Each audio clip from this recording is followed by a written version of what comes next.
കർഷക സമരം കഴിഞ്ഞ ദിവസം മുതൽ വീണ്ടും ദില്ലിയിൽ ആരംഭിച്ചിരിക്കുന്നു. അത് കൂടുതൽ സംഘർഷഭരിതമായ അന്തരീക്ഷത്തിലേക്ക് നീങ്ങുന്നു എന്ന് തന്നെയാണ് പുറത്തുവരുന്ന വാർത്ത. ഇന്ന് പുലർച്ചെ പോലീസും ഈ സമരക്കാരും തമ്മിൽ ചെറിയ രീതിയിൽ സംഘർഷമുണ്ടായി.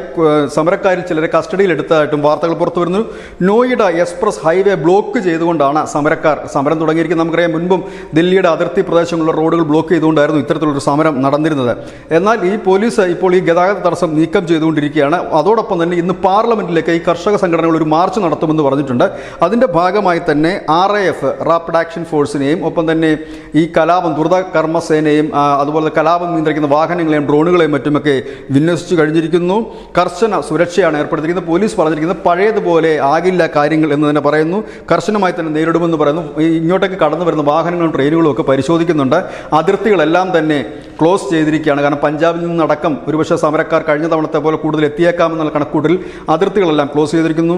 ഗൗതം ബുദ്ധനഗർ പോലീസ് സ്റ്റേഷൻ നിരോധനാജ്ഞയും പ്രഖ്യാപിച്ചിട്ടുണ്ട്. കാരണം കനത്ത സുരക്ഷയാണ്, നിരോധനാജ്ഞയാണ്. ആൾ കൂടുന്നതോ സമ്മേളനം നടത്തുന്നതോ അനുവദിക്കാൻ കഴിയില്ല എന്ന് പോലീസ് പറയുന്നു. ഇതിനോടൊപ്പം തന്നെ കുറച്ചധികം സമരക്കാരെ കസ്റ്റഡിയിൽ എടുത്തതായും പറയുന്നു. സമരക്കാരുടെ ആവശ്യമെല്ലാം പഴയ ആവശ്യങ്ങൾ തന്നെയാണ്. ഇതിൽ പലതും നടത്തിക്കൊടുത്തതുമാണ്. ഇത് തിരഞ്ഞെടുപ്പ് മുന്നിൽ കണ്ടുകൊണ്ടൊരു നാടകമാണ് എന്നാണ് പുറത്ത് വരുന്ന വാർത്ത. ഏതായാലും ഈ വാർത്തയുടെ വീഡിയോ, ഇതിൻ്റെ ദൃശ്യങ്ങളടങ്ങിയ വീഡിയോ ഞങ്ങളുടെ വാർത്തയുടെ താഴെ ഡിസ്ക്രിപ്ഷനിൽ പോസ്റ്റ് ചെയ്യുന്നു. പ്രിയപ്പെട്ട പ്രേക്ഷകർക്കും കാണാം. News desk news India Malayalam.